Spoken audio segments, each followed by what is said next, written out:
Olá, meus irmãos, bom dia, feliz sábado a todos, sejam todos bem-vindos a mais um culto aqui no canal A Verdade sobre o Fim.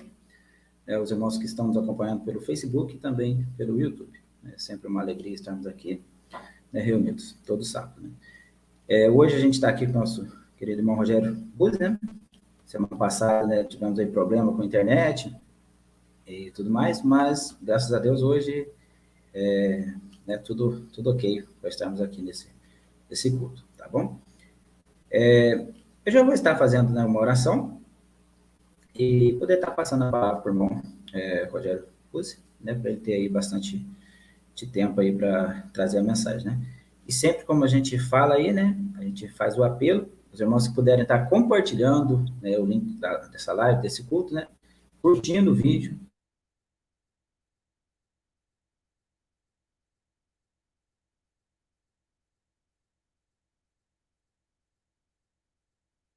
Então, aqueles que puderem se ajoelhar, eu vou estar fazendo a oração aqui, e aí vou passando a palavra para o irmão Rogério. Amém? Vamos orar?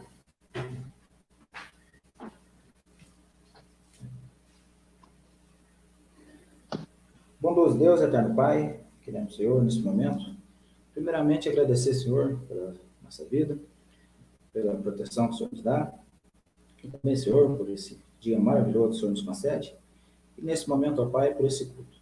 O Senhor possa nos dar discernimento, nos fazer compreender cada dia mais a sua vontade. Que possamos estar juntos, estudando, aprendendo cada vez mais da sua palavra. Te peço nesse momento, o Senhor possa também abençoar e ungir a boca do irmão Rogério Buzzi, para que ele possa trazer aqui uma mensagem diretamente do Senhor. Tudo isso eu te peço, não porque haja algum mérito ou que seja merecedor, mas no nome de Jesus eu oro e agradeço. Amém. Amém. Bom, Rogério, então, seja bem-vindo e a palavra é contigo e qualquer coisa eu estou aqui, tá bom? Amém. Obrigado, Raí. Graça e paz a todos, da parte do nosso Deus e do nosso Senhor Jesus Cristo. Um bom sábado a todos que nos acompanham, aqueles que nos acompanharão futuramente, aqueles que acessarão esse material posteriormente. Que o Espírito de Deus esteja sobre todos vocês. Nós estaremos falando sobre o mesmo Espírito dá testemunho com o nosso Espírito de que somos filhos de Deus, né? Isso está relatado no livro de Romanos, no capítulo 8, versículo 16. E essa frase é uma frase que hoje, assim como toda a Bíblia, ela toma uma importância enorme, porque você poderia fazer essa pergunta, espera aí, mas existem tantas igrejas, existem tantas doutrinas diversas, nas mais variadas denominações, como saber se o que nós ensinamos de fato é verdade? Não seria um orgulho espiritual nosso achar que nós só temos a verdade, etc, etc, etc? A maravilha do Evangelho é exatamente essa, que, em primeiro lugar, não somos só nós que temos a verdade, porque o Espírito testifica com o nosso Espírito de que sim, somos filhos de Deus. E nós vamos entender como é que ele testifica, para que nós possamos ter a convicção de que isso é assim. A palavra de Deus diz que a fé é a firme convicção daquilo que se espera, a certeza daquilo que não se vê. Porém, o Espírito, embora a gente não possa ver, não possa medir a fé, o Espírito testifica, e ele testifica pela palavra, de que sim, somos filhos de Deus, e mais do que isso, de que somos irmãos, e não de que sou, mas que somos, mostrando que tem que haver, pelo mesmo Espírito, tem que haver uma unidade de fé. Então, se eu ensino algo, e outra pessoa ensina algo contrário à doutrina, ou eu ensino algo contrário à doutrina e o outro ensina algo, certamente é porque não é o mesmo Espírito que está trabalhando. Embora, claro, hajam pequenas diferenças, como havia nos próprios discípulos, mas não podem ser diferenças doutrinárias, básicas. Por isso, nós vamos ver a inspiração dizendo que nenhum alfinete se poderia mexer do fundamento, dos fundamentos, Então, quando se fala de doutrina, é sempre um claro, assim diz o Senhor, e o Espírito testifica com o nosso espírito de que somos filhos de Deus, acima de tudo, por uma doutrina específica, como vamos ver aqui, tá? Então, por favor, aqueles que gostam de acompanhar, peguem suas Bíblias, né? Capítulo 8, e sempre é bom acompanhar pela Bíblia, né? Capítulo 8 do livro de Romanos, então, a partir do versículo 5, que é onde nós vamos chegar àquilo que foi proposto aqui pelo apóstolo Paulo, né? Então, Romanos 8, a partir do versículo 5, diz: porque os que são segundo a carne têm a mente nas coisas da carne, mas os que são segundo o Espírito, para as coisas do Espírito. Esse é o primeiro ponto, né? Se você é um adventista, e quando eu falo de adventista, eu não estou falando de um adventista porque é membro de uma igreja adventista. Se você é um adventista, sendo você pentecostal, sendo você católico, sendo você de qualquer igreja institucional, mas é um adventista, no sentido de que crê no advento de Cristo, você precisa também ser um adventista do sétimo dia. Por quê? Precisa estar na igreja para ser um adventista do sétimo dia? Não, não. Você precisa crer no advento de Cristo e crer no sábado, se você quer, de fato, entender a base do que é ser um adventista. Então, hoje, por exemplo, nós temos, acredite, né, pessoas que são adventistas, porque creem no advento de Cristo, e são adventistas do sétimo dia, porque creem no sábado. Mesmo pessoas que estão em igrejas que não são a igreja adventista. E quem foi, né, que lhes ensinou isso? Deus, pelo seu Espírito. A pessoa, de repente, estudando a Bíblia, viu, né, e entendeu que Cristo vem à Terra. E ele, estudando um pouco mais, ele se deparou com o quarto mandamento e disse: não, mas espera aí, o mandamento diz que é sábado, não diz que é domingo, não diz que é qualquer dia. E ele, pelo próprio Espírito. Então, nesse aspecto, o Espírito também testifica que ele é um filho de Deus. Por quê? Porque o próprio Espírito deu a ele a sabedoria para chegar até ali. Veja que isso ocorreu, inclusive, no passado, nada de novo debaixo do sol. Pedro diz: como é que nós vamos negar água àqueles a quem o Espírito já chamou? Ou seja, falando de Cornélio, falando, né, daqueles que eram, entre aspas, gentios, mas chegaram a aceitar a verdade, né, de Cristo, que era a verdade presente para a época, né, do Cristo crucificado, e que Jesus era o Messias, né? Então, num primeiro momento, você mesmo pode se fazer uma pergunta. Quer dizer, você é um adventista porque crê, né, no advento de Cristo, e é um adventista do sétimo dia porque crê no sábado. Porém, você é um adventista do sétimo dia ou você é um adventista no sétimo dia? Faz muita diferença. Muitos são adventistas apenas no sétimo dia. Por quê? Porque no sétimo dia eles colocam sua roupa e vão até a igreja participar do culto. Mas durante toda a semana, eles não são mais adventistas. Veja, o texto de Romanos 8:5 diz: os que são segundo a carne têm a mente nas coisas da carne. Então eu te pergunto, durante a semana, onde está a tua mente? A tua mente está nos jogos de futebol? A tua mente está nos carros? A tua mente está nas coisas seculares? Ou a tua mente continua nas coisas de Deus? Se a tua mente continua nas coisas de Deus, então sim, você é um adventista do sétimo dia. O verdadeiro adventista do sétimo dia. Agora, um cristão, de verdade, mesmo, repito, não estando na igreja adventista do sétimo dia, mesmo, e é preciso entender bem isso, mesmo não sendo um adventista do sétimo dia no sentido nominal, né? Aí vem a questão: porque os que são segundo a carne têm a mente nas coisas da carne, mas os que são segundo o Espírito, para as coisas do Espírito. Ah, eu vou abandonar meu trabalho para ter constantemente a minha mente nas coisas do Espírito? Não. No seu trabalho, a tua mente, se você é regido pelo Espírito, a tua mente está constantemente trabalhando com as coisas de Deus. Você está em espírito de oração, né? Você tem um negócio a ser feito, você ora para que Deus te dê sabedoria, você ora para que tudo seja conforme a vontade dele, porque dia a dia são feitas propostas no teu trabalho, nos negócios, que te desafiam. Às vezes, você recebe uma armadilha do inimigo e não percebe. Você pode, por exemplo, enganar uma pessoa que está comprando algo, vendendo algo mais caro do que vale. Isso é uma proposta do inimigo que, se você não está no espírito, você pode cair.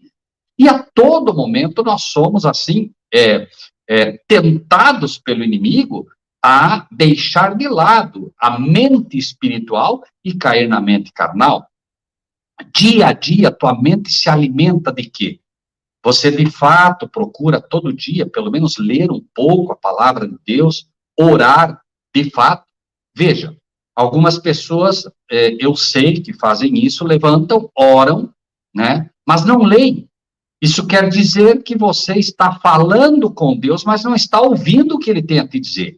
E acredite, quanto tempo você acha que vai durar um relacionamento dessa natureza, onde só você fala e você não ouve?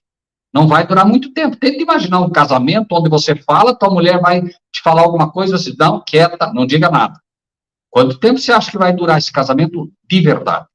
Você pode manter um papel dizendo que você é casada, mas esse relacionamento, esse casamento já acabou há muito tempo. Então, é preciso, num relacionamento, né, como qualquer relacionamento físico, é preciso que haja, né, um vai e vem. Eu envio, né, aquilo que falo ao meu Senhor, e ele envia, através da sua palavra, a sua resposta, ou aquilo que ele quer me comunicar. É claro que Deus pode se comunicar comigo de muitas outras formas, como ele sempre fez, mas ele escolheu a palavra como a regra infalível de norma, fé e prática.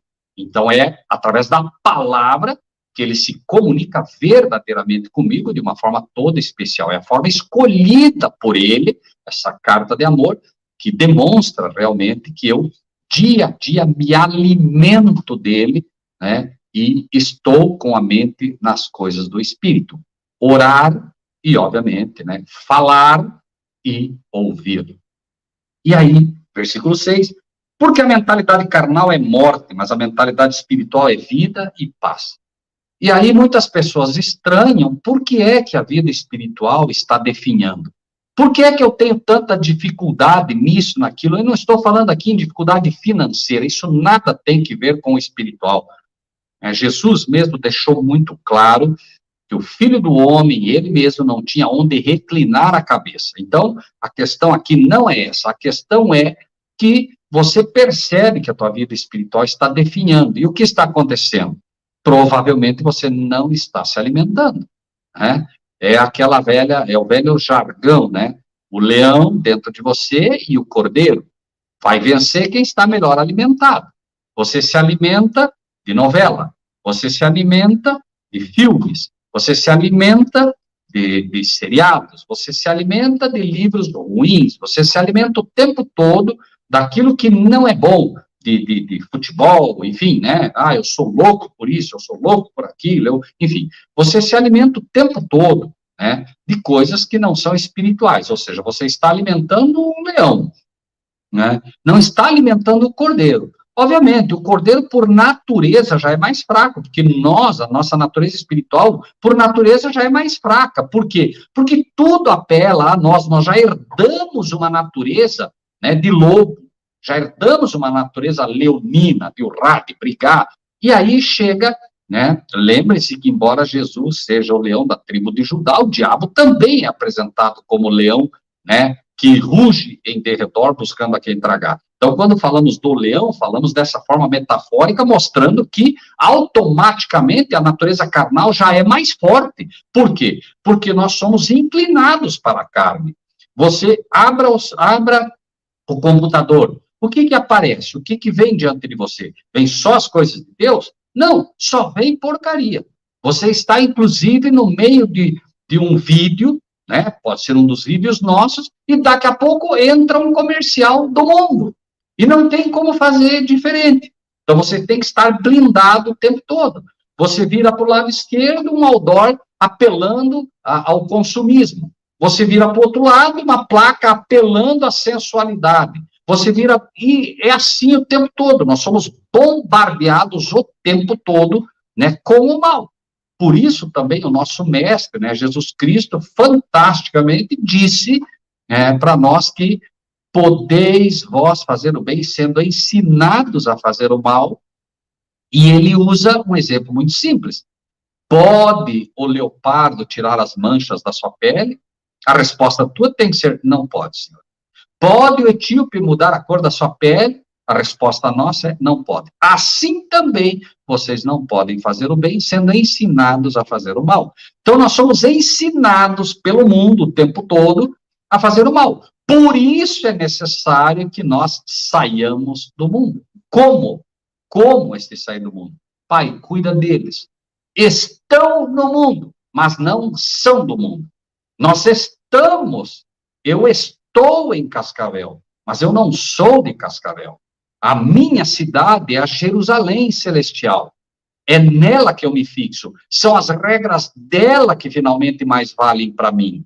Como cidadão cascavelense, eu respeito o trânsito, eu respeito as leis municipais.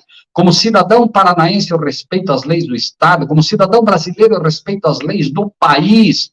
Eu respeito as autoridades.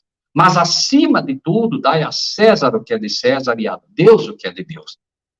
Acima de tudo, eu sou um cidadão da Nova Jerusalém. Eu sou um cidadão espiritual. Quando, para manter um status de cidadão, eu tenho que quebrantar a lei de Deus, tem que falar mais forte o espiritual e eu fico com a lei de Deus. Isto é ter a mente espiritual. Isto é ter a mente de Cristo. O tempo todo, no meu trabalho, as leis que regem as normas da minha conduta, mesmo no meu trabalho, são as leis da Nova Jerusalém. É assim que eu sou um cidadão espiritual, estando no mundo, mas não sendo do mundo. Por isso, o apelo a sair de Babilônia. É a nossa mente que tem que sair de Babilônia. Não adianta, a mente comanda todo o corpo. Se a minha mente é carnal, tudo será carnal em mim. Porque a mente é quem coordena todos os meus movimentos. É a mente que coordena o que eu digo. É a mente que coordena o que eu ouço. É a mente que coordena os meus atos. Então, eu, de fato, chego ao versículo 6, que me diz, porque a mentalidade carnal é morte, mas a mentalidade espiritual é vida e paz. Jesus disse, eu vim para que tenham vida e tenham vida em abundância. O desejo de Cristo é que nós tenhamos vida em abundância, mas esta vida em abundância, repetimos, não é uma vida financeira tranquila. A vida em abundância é a vida espiritual, é a segurança de saber que nada que te aconteça está fora do cuidado de Deus. A vida em abundância é saber que não importa se você perdeu carro, se você perdeu casa, se você perdeu... Não importa, o mais importante é você saber que um fio de cabelo teu não cai sem que Deus perceba. Isto é vida em abundância, é paz interior, é saber que você está seguro nos braços de Cristo o tempo todo. Esta é a verdadeira segurança e a mentalidade espiritual. Eu estou trabalhando, mas a minha mente o tempo todo se alimenta das coisas de Deus.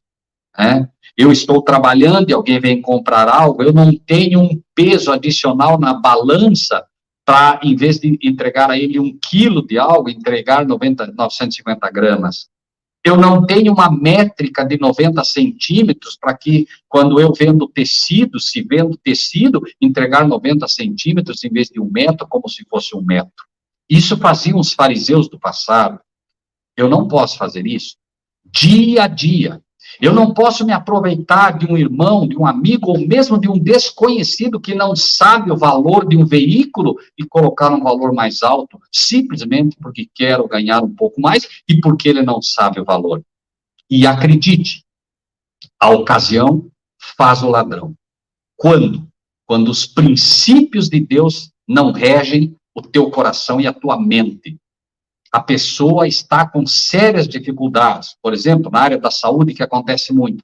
ela precisa urgentemente vender um bem. Por quê? Porque ela precisa de dinheiro para cuidar, por exemplo, da mãe. Ela chega até você e diz, olha, eu estou precisando muito de dinheiro, e eu tenho esse carro, vale 20 mil reais, e eu sei que você está querendo comprar um carro, eu te vendo por 18.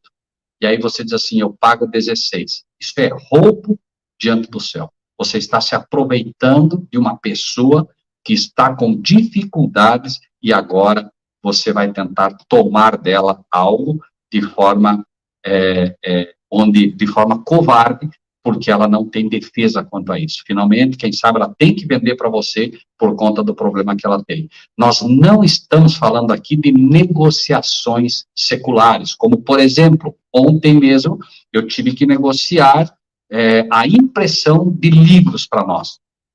Eu negocio tranquilamente com a gráfica. Escuta, quanto é? 25. Você consegue me fazer por 22? Você consegue me fazer por 21? Consegue? Eu não estou me aproveitando dele, eu estou negociando secularmente para que eu possa beneficiar o maior número de pessoas possíveis. E aí a gráfica vai me dizer, consigo, Rogério, não consigo. Isso não é disso que estamos falando. A negociação é normal em qualquer lugar. O que não podemos é nos aproveitar da pessoa por conta de um momento em que ela está com dificuldade financeira ou em dificuldade na família, enfim.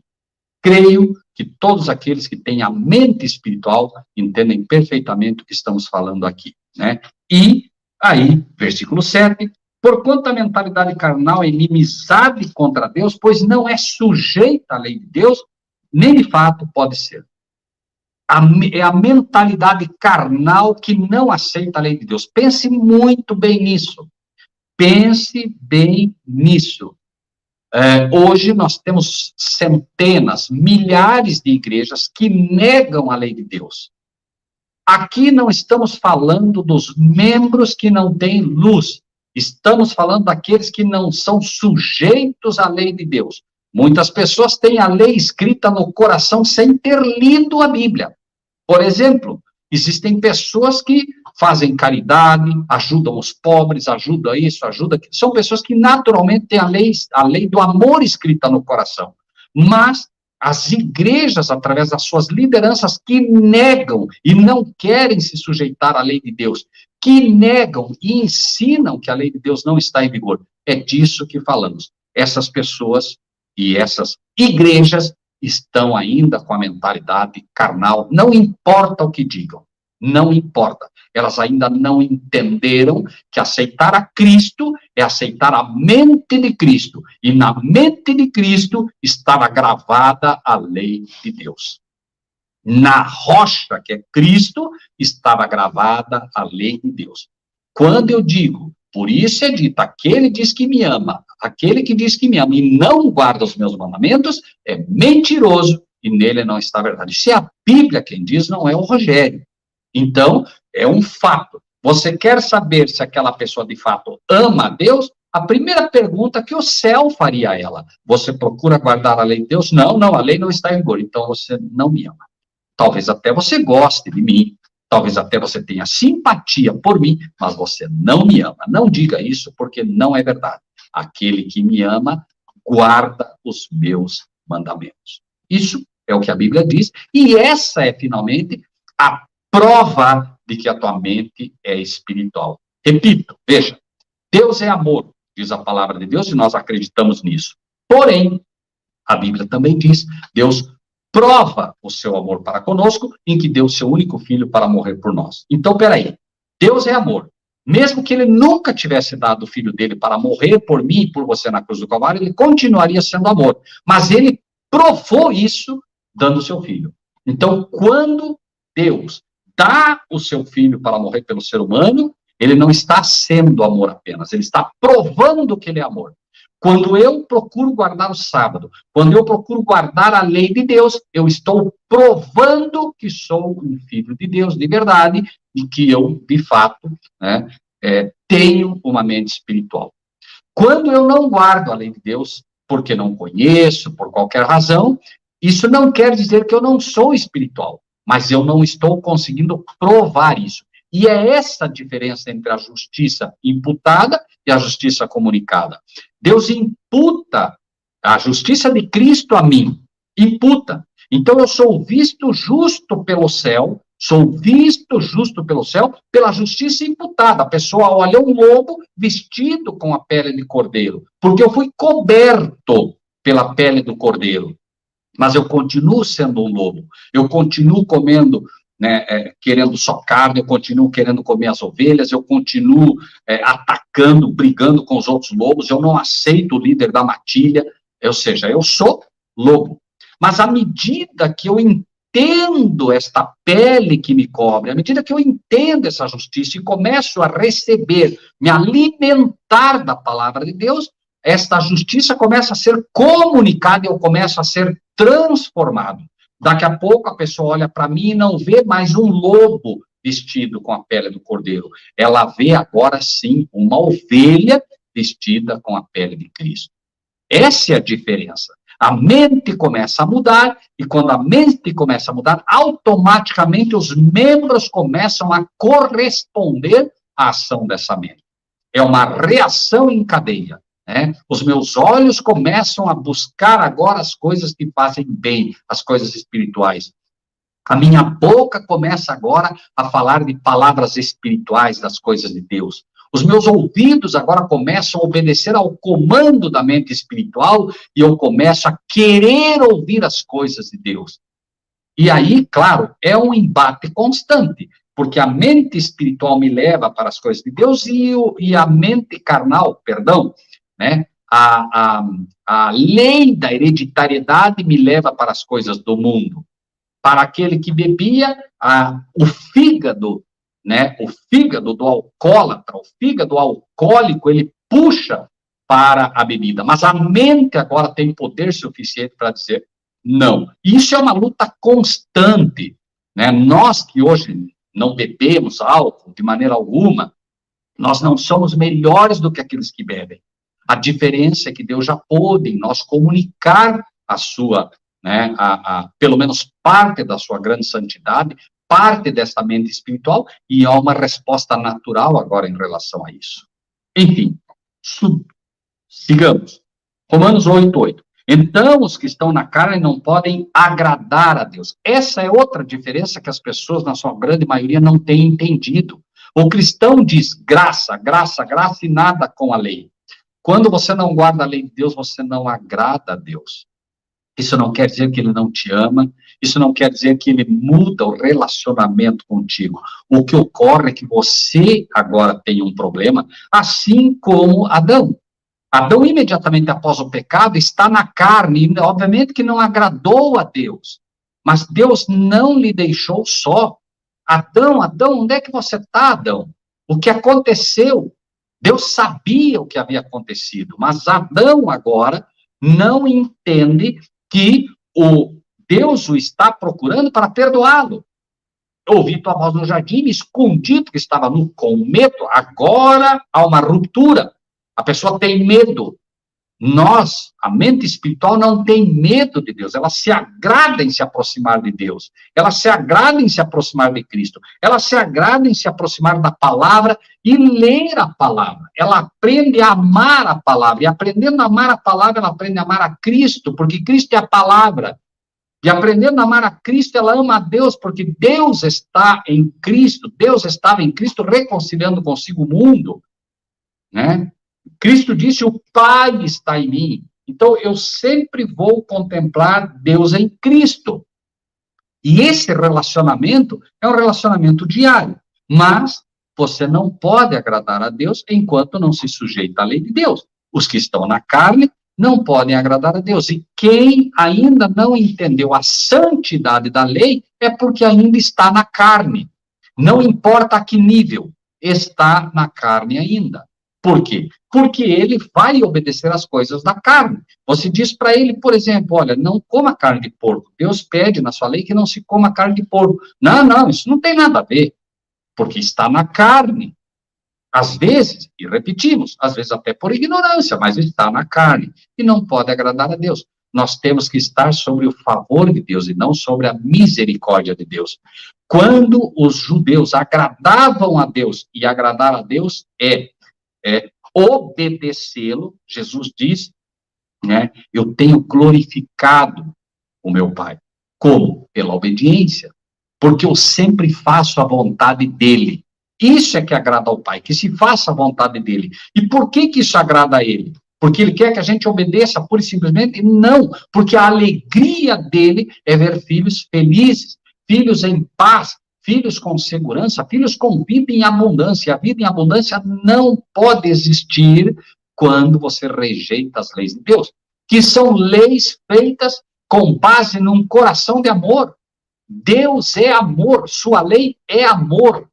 A lei de Deus, ela nasce num princípio todinho enclausurado no amor. Então, a lei dele, sendo amor, busca transmitir o amor de Deus a nós, transmitir o caráter de um Deus de amor a nós, que automaticamente reflete nos outros. Nós o amamos porque ele nos amou primeiro. Então, os que estão na carne não podem agradar a Deus. Né? Veja aqui, quando Deus diz que é para queimar a gordura da carne, porque sobe como cheiro agradável a Deus. Agrada a Deus o cheiro da gordura. Você já parou para pensar nisso? Você já tentou sentir o cheiro da gordura queimando? Não é um cheiro agradável. Por que então agrada a Deus o cheiro da gordura? Porque na gordura do animal se concentra tudo que é de ruim. As vacinas, né? Tudo aquilo que é de ruim vai acabar parando na gordura do animal. Hoje, por exemplo, é muito simples entender isso. É só ver aí o colesterol, né? E alguns até dizem, não, a gordura é saudável. Não tem nada de saudável na gordura. Então, Deus pedia e pede que se tire a gordura. Hoje nós nem carne comemos, né? Não devemos comer carne, sabemos disso. Mas a gordura é muito pior, né? Ela gera uma série de problemas e Deus, então, se agrada que você tire a gordura. Por quê? Porque se agrada que não te faça mal. Porque quando você queima a gordura, quando você tira a gordura da tua dieta, ele sabe que agora você vai ter mais saúde, você não vai ter problema no fígado, você não vai ter tantos problemas. É isso que agrada a ele. Agrada a ele porque faz bem para nós. Lembre-se que Deus vai fazendo, vai criando todos os animais, ele vai criando a terra, ele vai criando a grama, ele vai criando tudo, e quando ele finaliza o Éden, ele diz, e tudo era bom. Mas somente quando ele coloca o ser humano lá, é que ele diz, e viu Deus que tudo era muito bom. Por que era muito bom? Porque tudo que ele fez era bom, mas não estava completo enquanto não houvesse alguém ali para usufruir de tudo aquilo que era bom que ele fez. Entenda, todas as coisas colaboram para o bem daqueles que amam a Deus. Isso deve nortear a nossa vida diariamente. Você abriu a garagem da tua casa, o carro não está aí, roubaram. Todas as coisas colaboram para o bem daqueles que amam a Deus. Todas. Quem sabe aquele carro estava virando o teu ídolo. Era ali que estava o teu coração. A tua mente estava ali. Deus permitiu que alguém levasse. Quando você entender que deve buscar primeiro as coisas de Deus e o resto lhe será acrescentado, Deus vai te dar um outro carro. Talvez ele te devolva logo em seguida. Talvez ele apenas quis te dar um alerta para você entender. Enfim, ele sabe o que é necessário ser feito e sabe o que é necessário que ele permita que seja feito. Tudo está sob o cuidado dele. Tudo. Então, mas vós não estáis na carne, versículo 9, mas no Espírito, se é que o Espírito de Deus habita em vós. Ora, se algum homem não tem o Espírito de Cristo, esse não é dele. Simples assim. Você não é de Cristo se não tem o Espírito dele. Se você não é de Cristo, você é de quem? Ah, eu não sou de ninguém. Não tem como. Nós somos um instrumento. Ou nas mãos de Deus, ou nas mãos do inimigo. Lembre-se, o diabo é ladrão e salteador. No momento que você não tem Cristo para te defender, ele vai te roubar. Ele vai te roubar e pronto. Lembre-se, Jesus diz, eis que estou à porta e bato. Se alguém ouvir, entrarei, cearei com ele e ele comigo. Jesus está na porta e bate. O diabo não bate. O diabo arromba e entra. Não tem meio termo.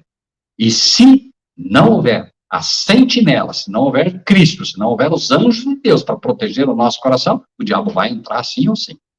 Não há como você guardar essa cidadela do coração se Cristo não estiver presente. É Ele quem arruma essa casa. Lembre-se, né? Ele entra, arruma, deixa tudo bonitinho.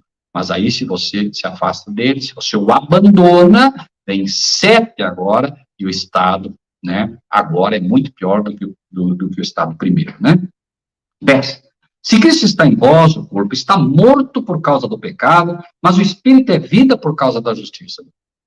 Existem cristãos, muitos, que têm medo de morrer, mas o corpo já está morto.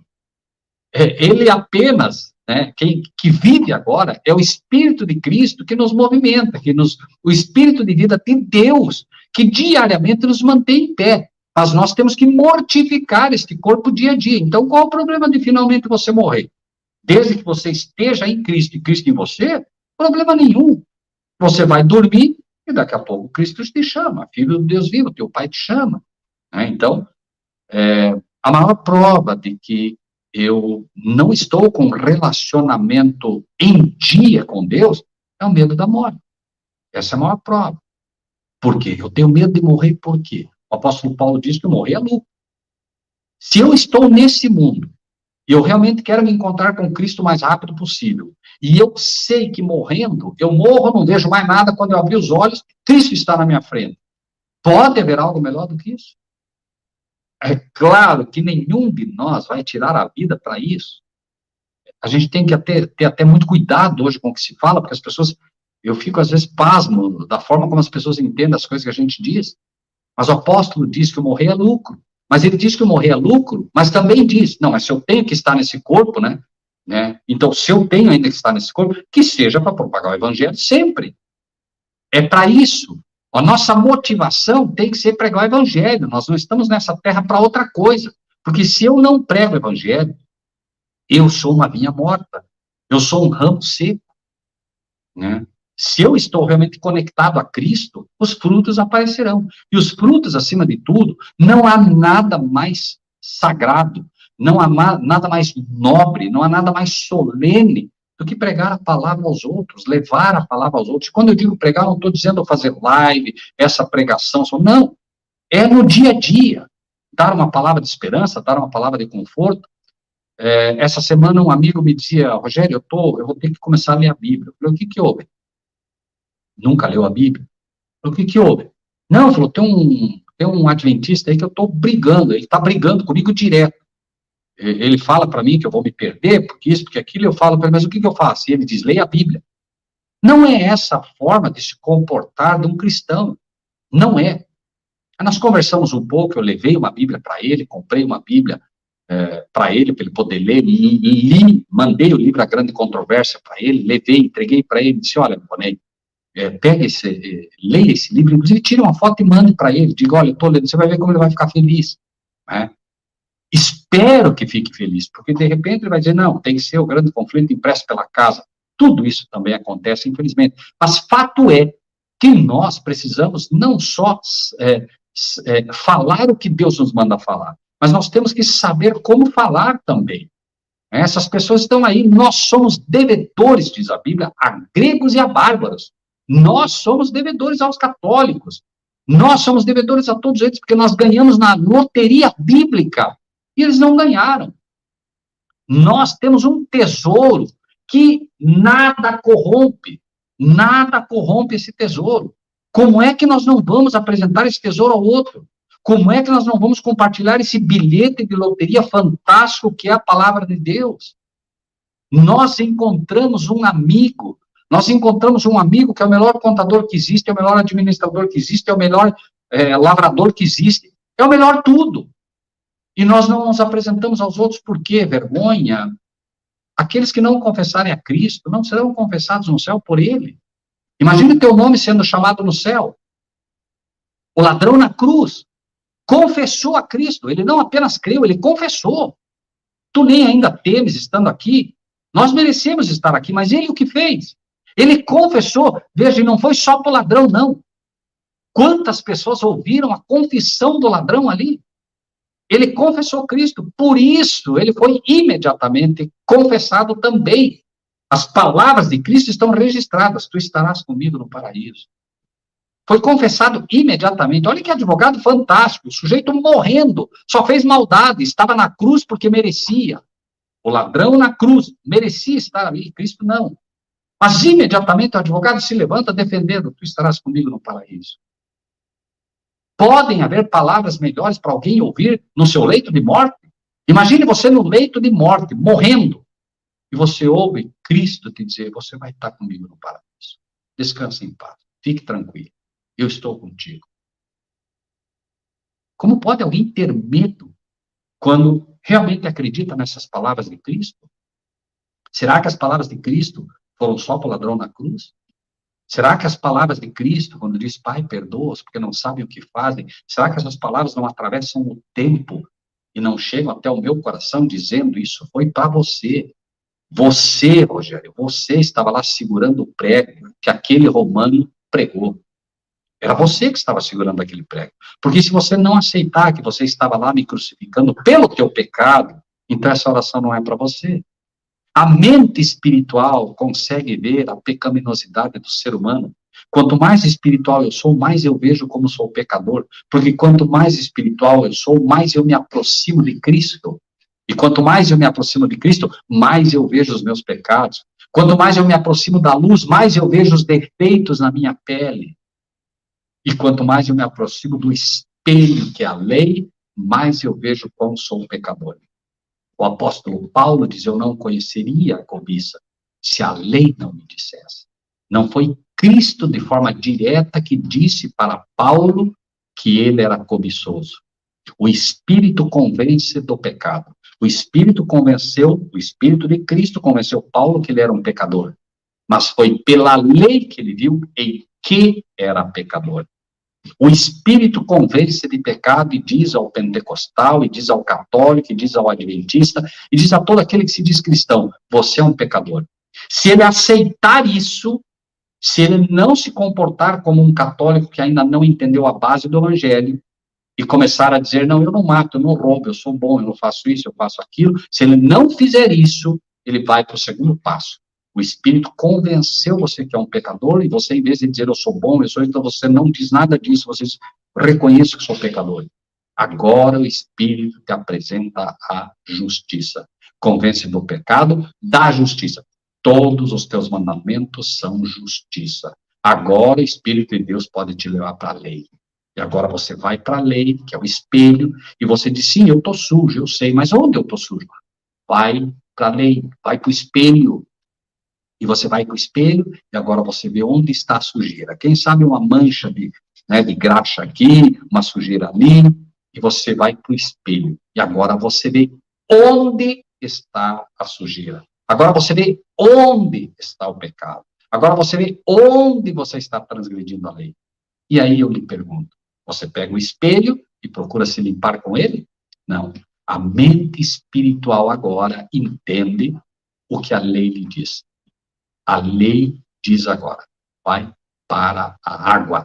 É a água que te limpa, não sou eu. O espelho não limpa. O espelho só mostra a sujeira para te levar para Cristo. Por isso, a lei, como um aio para levar-nos a Cristo. Então, a lei agora te diz, vai para a água, meu trabalho não é limpar ninguém, meu trabalho é condenar. Eu estou aqui para isso, meu papel é mostrar para você em que você peca. E uma vez que você entendeu agora, você vai para a água da vida que é Cristo e ele te limpa. Fantástico, perfeito, simples. Mas só aqueles que têm a mente espiritual conseguem entender essas lições. E se você hoje está ouvindo isso, eu rogo a Deus para que você, de fato, use essa mente espiritual que Deus te deu para compartilhar o que recebe. É preciso, de fato, que você se alimente, mas se alimente não para engordar o teu conhecimento, mas para compartilhar com os outros. Como Cristo fez. Veja a água pela qual é comparada a Cristo. A água desce da nuvem, das testemunhas. A água desce da nuvem, rega e refrigera a terra. A terra, agora, por sua vez, segura a água, não tem como. A água escoa, vai para os lençóis freáticos, vai para os lagos, vai para os rios, volta para os oceanos, ou mesmo ali nos rios. O calor agora, o sol, traz ela de novo para as nuvens, e esse círculo constante, onde a água não para.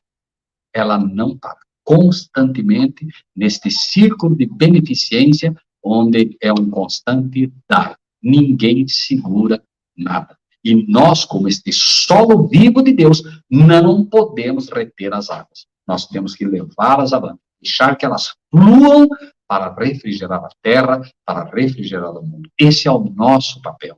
Isso é o que a mente espiritual vai fazer. O conhecimento incha. Então, o que quer dizer isso?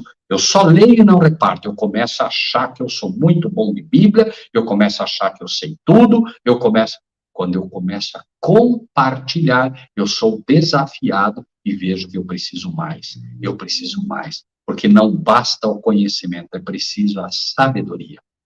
É preciso aplicar o que aprendeu. Eu aprendo com Cristo a compartilhar. Aprendendo com Cristo a compartilhar, eu tenho mais.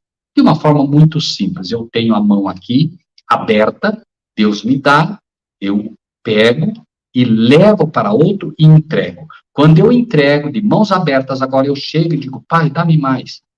E Deus me dá. Mas eu recebo agora e guardo para mim. Seja o dinheiro, tudo, eu guardo para mim. Não, isso é meu. E eu digo, Senhor, dá-me mais. E o Senhor me diz, abra a mão. O Senhor me dá mais. Abra a mão, filho. Abra a mão. Não tem como eu te dar mais com a mão fechada. Abra, ou seja, compartilhe, reparta o que recebeu. Particularmente, irmãos, eu às vezes me pergunto, nós recebemos constantemente, né, assim, muitos irmãos que nos ligam, que nos pedem sobre isso, texto, isso, aquilo. Nós temos 17.400 pessoas, mais ou menos, no nosso canal do YouTube. Eu confesso, eu me pergunto, às vezes, né, dizendo, mas será que esses nossos irmãos estão compartilhando o que estão recebendo? Porque nós não vemos muitos comentários dos irmãos. Deveriam haver comentários ali, olha, estou compartilhando, olha, o que isso quer dizer? A gente vê muito pouco comentário, muito pouca participação. E eu temo que o povo de Deus não esteja tão animado quanto deveria estar.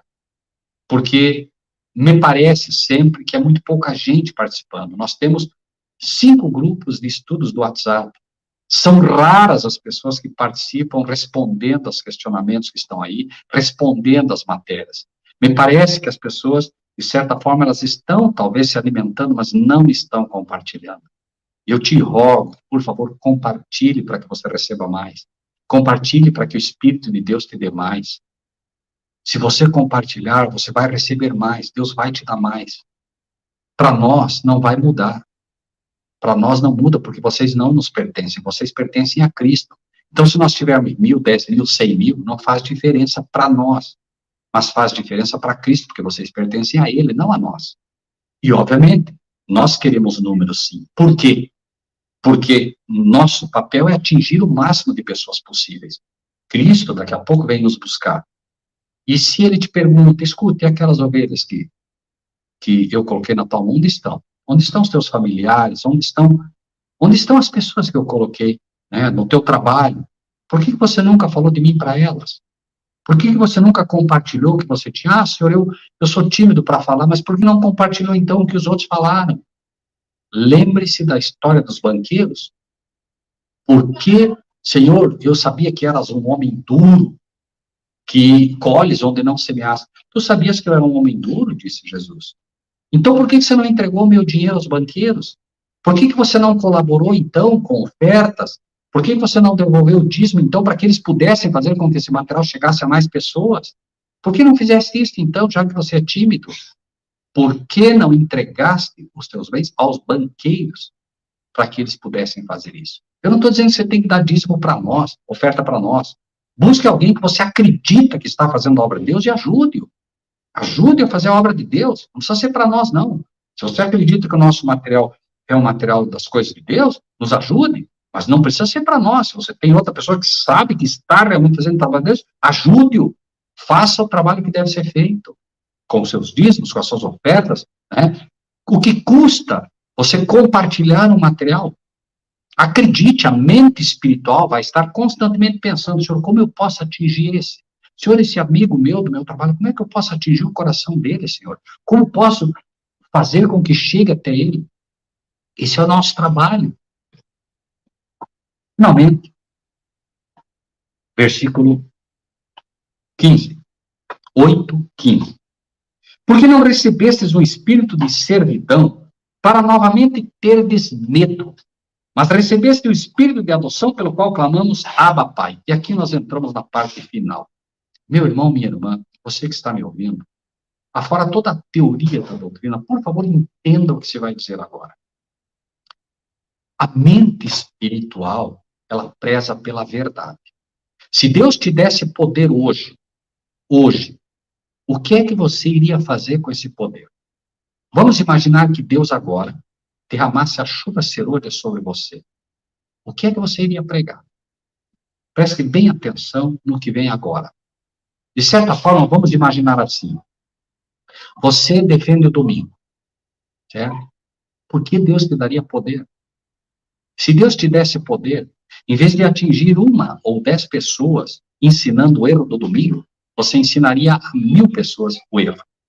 Depois Deus teria que ter um trabalho dobrado para mandar verdadeiros servos atrás daqueles que você ensinou errado para poder tirá-los do erro. O trabalho seria dobrado.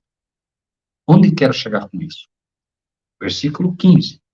Porque não recebestes um espírito de servidão para novamente temê-los, mas recebestes o espírito de adoção pelo qual clamamos Abba, Pai. Você recebeu o espírito de adoção pelo qual você clama Abba, Pai. Quando você ora, então, você chama ao nosso Deus de Pai. Deus te dá essa liberdade. Pelo espírito de adoção. Nós fomos adotados na família de Deus através de Cristo Jesus. Cristo Jesus é esse filho legítimo do Pai que nos trouxe para a família do Pai. É Cristo quem ingressa você na família do Pai. É através de Cristo, o ser humano, porque somente um ser humano pode redimir um ser humano. Mas esse Espírito faz com que você clame Abba, Pai. Por quê? Por que não Abba, Cristo? Porque é o Espírito de Cristo que chama a Deus de Pai, que te ensina a também chamar a Deus de Pai. E o que isso quer dizer? 16 agora. Veja só. O 15 diz que pelo Espírito de adoção clamamos Abba, Pai. E o 16 diz, o mesmo Espírito dá testemunho com o nosso Espírito de que somos filhos de Deus.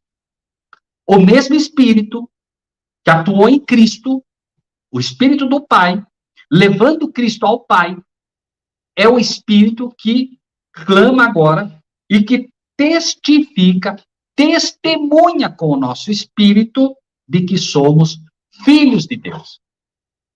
O Espírito que levou Cristo sempre a chamar a Deus de Pai, é o que nos ensina a também chamar a Deus de Pai. Grande controvérsia, esse livro fantástico, se você não tem, procure ter esse livro. Na página 165 e 166, vou ler só um trecho, para vocês verem que fantástico, o que é o Espírito testificar com o nosso Espírito de que somos filhos de Deus, irmãos de verdade.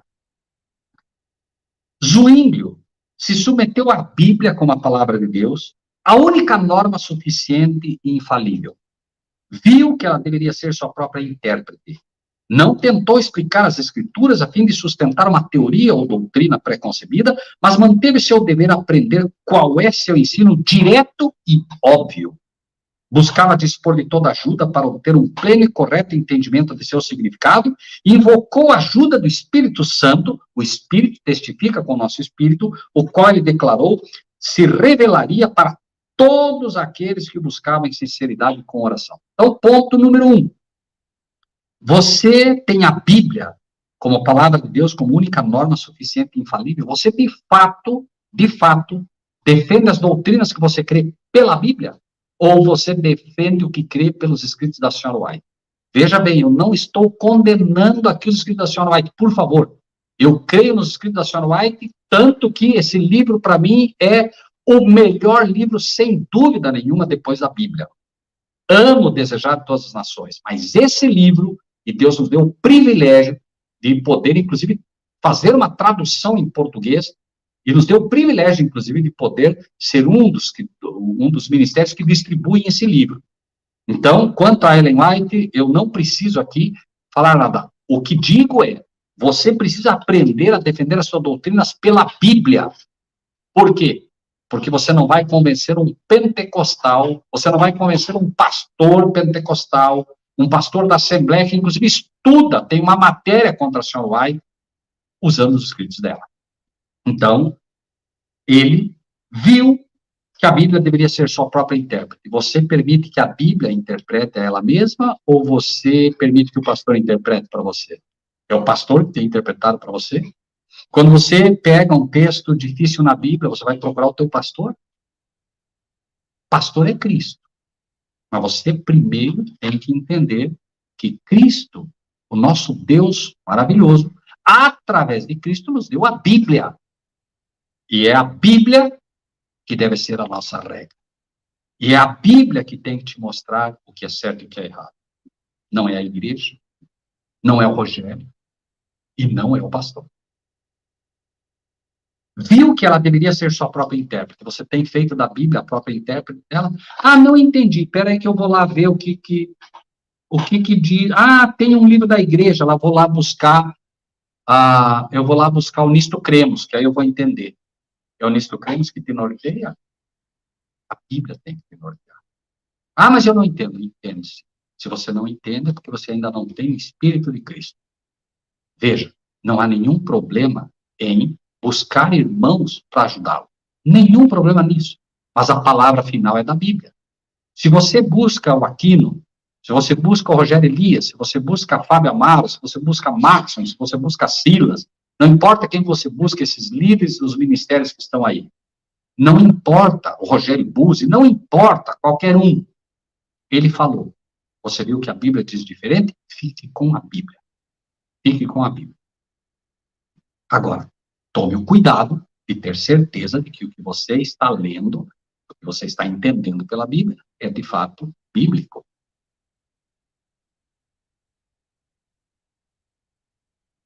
Ele invocou a ajuda do Espírito Santo, o qual ele declarou se revelaria para todos aqueles que buscavam em sinceridade com oração. Você tem orado, quando vai ler a Bíblia, vai entender. Você é sincero, verdadeiramente você é sincero. Você quer realmente aprender, você quer realmente seguir a Cristo. Zwinglio ainda, na mesma página. Quando eu comecei a me entregar totalmente para as Escrituras Sagradas, preste atenção nisso. Filosofia, que os pastores estudam, e teologia escolástica, que os pastores estudam, estariam sempre suscitando desagrado para mim. Preste bem atenção nisso. É Zwinglio, que foi um reformador fantástico suíço, que levou a Suíça pela primeira vez a ter, de fato, a Bíblia nas mãos. Este homem, inspirado por Deus, está dizendo que filosofia e teologia escolástica só causavam desagrado para ele. Você acha que isso mudou? Você acha que a teologia de hoje está melhor do que aquela época? Nem um pouco. A teologia da época dos saduceus, fariseus, dos doutores da lei, já era ruim. Na época de Zwinglio, era muito pior, e hoje ela está simplesmente, não sei nem que termo usar.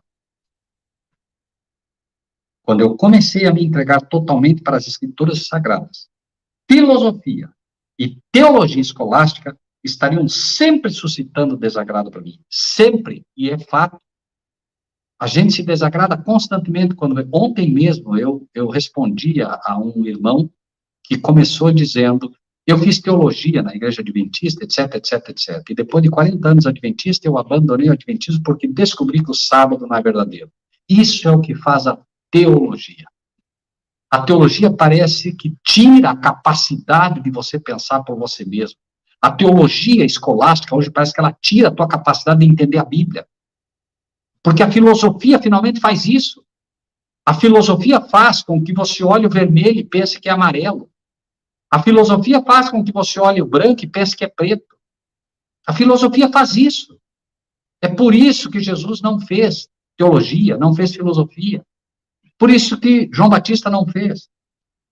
Enfim, isto que falo, você deve deixar tudo que engana e aprender o significado de Deus, explicitado puramente em sua própria e simples palavra. Nós temos procurado combater a filosofia agostiniana, que hoje ensina com unhas e dentes que Jesus é Deus.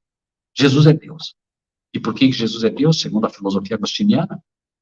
Porque o catolicismo defende que Maria é mãe de Deus. E Maria só pode ser mãe de Deus se Cristo for Deus. Mas a Bíblia não ensina que Cristo é Deus.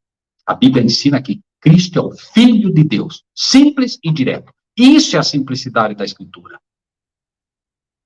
A doutrina pregada por Zwinglio não foi recebida de Lutero. E aqui, vejam, o Espírito testifica com o mesmo Espírito que somos filhos de Deus. Zwinglio não aprendeu com Lutero, mas ensinava a mesma coisa. A doutrina pregada por Zwinglio não foi recebida de Lutero, era a doutrina de Cristo.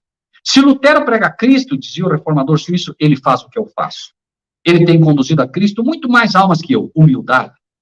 Assim seja. Ainda assim não leva outro nome que o nome de Cristo, de quem sou soldado, e que unicamente é minha cabeça. Quem é a cabeça? Cristo. Deixa eu perguntar para o pastor. Não, pergunto para Cristo através da sua palavra. Nunca foi escrito uma única linha minha para Lutero ou de Lutero para mim. E por quê? Para que possa ser manifesto para todos quão uniforme é o testemunho do Espírito de Deus, uma vez que nós, que não tivemos nenhuma comunicação um com o outro, ensinamos a doutrina de Jesus Cristo com tal uniformidade. Pai, que eles sejam um, como eu e tu somos um. Zwinglio não conheceu Lutero, Lutero não conheceu Zwinglio, mas ambos pregavam a mesma coisa. Eu não conhecia o irmão Fábio Amaro, e um dia eu descobri que pregamos exatamente a mesma coisa. Eu não conhecia uma série de irmãos que hoje conheço, e nós pregamos a mesma coisa. Hoje nós somos uma comissão no ministério com 7 pessoas. Comissão administrativa. E somos uma comissão doutrinária de 6 pessoas, se não me equivoco agora. Nós não nos conhecíamos. Fomos nos conhecendo pouco a pouco. Mas o que nos uniu? O que nos uniu foi a mesma doutrina. Ao redor do mundo, não do Brasil, do mundo. Nós temos irmãos fantásticos que pregam exatamente o que pregamos. Na Argentina, tem Leandro, tem Manuel Valejos, tem Daniel Benhar, tem Daniel Baranov. No Uruguai tem Jaime e outras pessoas. No Paraguai, na Austrália. Pessoas do mundo inteiro que pregam exatamente o que pregamos. Nós nunca havíamos conversado antes. Mas quando começamos a conversar, o Espírito testifica com o nosso Espírito que somos filhos de Deus. E o que, acima de tudo, você deve entender que é o mesmo Espírito da testemunha de que somos filhos de Deus? Veja que antes disso ele diz o Espírito que clama Abba Pai. E com isso encerramos. No livro de 1 João, capítulo 4, versículo 15. 1 João, capítulo 4, versículo 15. Diz, 12 a 15. Ninguém viu a Deus em tempo algum. Se amamos uns aos outros, se o mesmo Espírito testifica com o nosso Espírito de que somos filhos de Deus, se amamos uns aos outros, Deus habita em nós, e o seu amor é aperfeiçoado em nós. Se amamos, o Espírito de Deus habita em nós. Nisto sabemos que habitamos nele e ele em nós, porque ele nos deu do seu Espírito. E nós vimos, preste bem atenção agora, o Espírito dá testemunho, o Espírito testifica com o nosso Espírito que somos filhos de Deus. E nós vimos e testificamos que o Pai enviou o seu Filho para ser o Salvador do mundo. Qualquer que confessar que Jesus é o Filho de Deus, Deus habita nele e ele em Deus. Por favor, meu irmão, minha irmã, eu espero que você entenda com clareza o que estamos dizendo aqui. Isto é a palavra de Deus de forma simples. Vou ler de outra forma para você entender o que você não deve fazer. Qualquer que confessar que Jesus é Deus, Deus habita nele e ele em Deus. Não é isso que está escrito, meu irmão. Por favor, veja o que testifica de que você é um filho de Deus. Qualquer que confessar que Jesus é o Filho de Deus, Deus habita nele e ele em Deus. Então eu te pergunto, meu irmão, segundo a Bíblia, para testificar que você é um verdadeiro Filho de Deus, o que é que você deve confessar? Que Jesus é o Filho de Deus. Eu não encontro nenhuma passagem na Bíblia que diz que para testificar que você é um filho de Deus, você deva dizer que Jesus é Deus. E quero ser muito claro em relação a isso, porque já tem, infelizmente, líderes no ministério leigo ensinando isso, que Jesus é Deus. Entenda, fique com a simplicidade da palavra. Capítulo 5, 1 João 5, 4. Porque todo que é nascido de Deus vence o mundo. E esta é a vitória que vence o mundo, a nossa fé. Quem é que vence o mundo, senão aquele que crê que Jesus é o Filho de Deus? Este é aquele que veio por água e sangue, a saber, Jesus Cristo. Não apenas por água, mas por água e por sangue. E o Espírito é o que testifica, porque o Espírito é a verdade. O Espírito é a verdade, testifica da verdade, testifica que somos filhos de Deus, mas testifica como? Como é que você prova? Como é que você prova que o Espírito de fato está em você? Quem é que vence o mundo? Senão aquele que crê que Jesus é o Filho de Deus. 1 João 4, 1 a 3. 1 João 4, 1 a 3. Amados, não creiais em todo espírito, mas provai se os espíritos são de Deus. Porque muitos falsos profetas têm aparecido no mundo. Nisto conhecereis o Espírito de Deus. Todo espírito que confessa que Jesus Cristo veio em carne é de Deus. E todo espírito que não confessa que Jesus Cristo veio em carne não é de Deus. Mas este é o espírito do anticristo, do qual já ouvistes que há de vir e agora está no mundo. Não creiais em todo espírito. É o espírito do anticristo, que nega que Jesus é o Filho de Deus e que nega que ele veio em carne. E é o Espírito que testifica com o teu espírito de que você é um filho de Deus, quando você ensina que Jesus é o Filho de Deus. E o que passar disso é do maligno. Deus seja contigo, te abençoe grandemente e possa entender que, assim como Zwinglio e Lutero não se conheciam, mas o Espírito testificou ensinando as mesmas coisas. Assim como João Batista não conhecia Jesus, mas quando viu, disse, eis o Cordeiro de Deus que tira o pecado do mundo, reconhecendo nele o Filho de Deus. Também nós, eu, você, espalhado pelo mundo inteiro, existem pessoas testificando de que Jesus é o Filho de Deus e que as leis dele estão em vigor e que ele veio em carne. Esta é a base da verdade presente para os dias de hoje, porque no mundo inteiro, se levantam pessoas hoje, tendo um versículo sempre na mente espiritual, que é o versículo que hoje se levanta para a verdade presente, mais que qualquer outro. João 17, 3. E a vida eterna é esta: que te conheçam a ti só, por único Deus verdadeiro, e a Jesus Cristo, a quem enviaste. Deus te abençoe, que você tenha um sábado cheio da presença do Senhor, e que o Espírito de Deus testifique constantemente com o teu espírito que tu és um filho de Deus.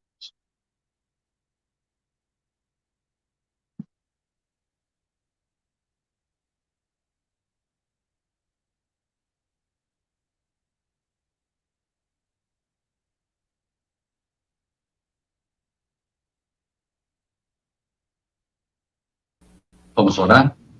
Ô, irmão Rogério, a internet aqui Perdão. a internet está um pouquinho ruim aí, por isso que eu demorei um pouco. Se tivesse caído, eu ia orar. Uhum. Podemos orar, Raí? Você encerra? Não, pode fazer a oração final, né, e a gente já encerra. Amém.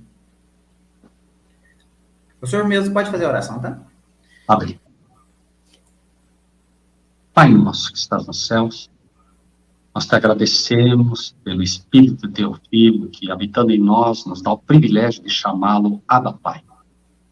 Nos dá o privilégio, Senhor, de chamá-lo de nosso Pai. Nos dá o privilégio, Senhor, de poder ensinar aos outros sobre este maravilhoso sacrifício que o Senhor fez ao dar teu único Filho para morrer por nós na cruz do Calvário. Mas que nós possamos também, não apenas, Senhor, ter o teu Espírito em nós, mas possamos agradar ao Senhor na que fazemos. Dá-nos sabedoria para pregar Cristo e esse crucificado, para pregar Cristo que veio em carne para morrer por cada um de nós, para pregar que verdadeiramente aquele Jesus, aquele ser humano é e sempre será o Filho de Deus. Toma-nos em tuas mãos, enche de sabedoria todos aqueles que buscam hoje ensinar a tua verdade presente ao mundo. Toma-nos inteiramente em tuas mãos, Senhor, para que cada vez mais o Espírito testifique com o nosso Espírito que somos filhos de Deus, e assim possamos, com a confiança oriunda do céu, pregar a tua palavra de forma corajosa, sem medo, para que o mundo seja divertido e teu Filho possa vir nos buscar. Nós te pedimos, nós te agradecemos, por Jesus nosso Salvador. Amém. Amém. E que Deus abençoe a todos, né, e que, conforme eu fiz o apelo no começo, que os irmãos possam, né, compartilhar e curtir o vídeo, tá bom? Deus abençoe a todos. Até o próximo sábado.